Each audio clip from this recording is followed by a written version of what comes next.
யாரை ஆண்டவர் கைவிடுவதே இல்லை என்று சொல்லி சொன்னால், அவரை நம்பி இருக்கிற பிள்ளைகளை ஆண்டவர் கைவிடுவதே இல்லை என்று சொல்லி வேதம் நமக்கு உணர்த்துகிறது.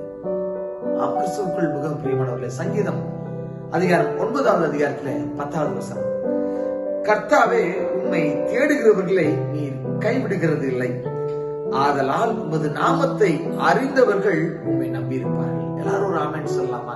ஆமென். கிறிஸ்துவுக்குள் மிகவும் பிரியமானவர்களே, அவரை அறிந்தவர்கள் எல்லாமே அவரை விட்டு வழி விலகி செல்லாமல் அவர் பாதத்தையே பிடித்துக் கொண்டு அவரையே நம்பி இருப்பார்கள். என்று சொன்னால் அவர் கைவிடாத தேவன். யாரை கைவிடாத தேவன்?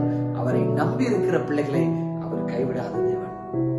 கிறிஸ்துவுக்குள் மிகவும் பிரியமானவர்களே, நான் ஏற்கனவே இந்த வார்த்தையை நான் சொல்லி இருக்கிறேன். கைவிட தெரியாதவர்.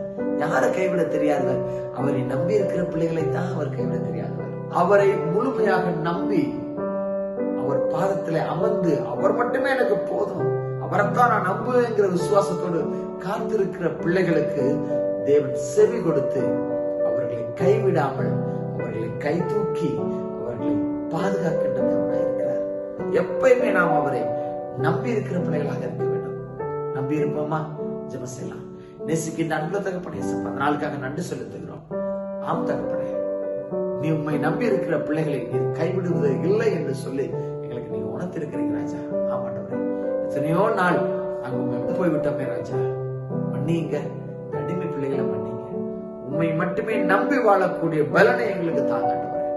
ஒருவரையே நாங்கள் ஆண்டவரை நம்ப, நீர் மட்டுமே எங்க வாழ்க்கையில போதும் என்கிற விசுவாசத்தோடு நாங்கள் வாழ தேவன் எங்களுக்கு தெளிந்த சிந்தனைகளையும் எண்ணங்களையும் எங்கள் உள்ளத்திலே விதைக்கும்படியா ஜெபிக்கிறோம். அப்படியே செய்யப்படுற நன்றி செலுத்துகிறோம். முழுவதுமாக எங்களை தாழ்த்துகிறோம். முழுவதுமாக எங்களை தாழ்த்துகிறோம். கைவிடாத தேவனே, எங்களை காக்கும் தேவனே, எங்களை வழிநடத்துகிற தேவனே, உங்களுக்கு நன்றி செலுத்துகிறோம். துதிக்கு நமக்கு எல்லாவற்றையும் செலுத்துகிறோம். இயேசு கிறிஸ்துவின் ஜெபம் கேட்கிறோம் நல்ல பிதாவே. ஆமென்.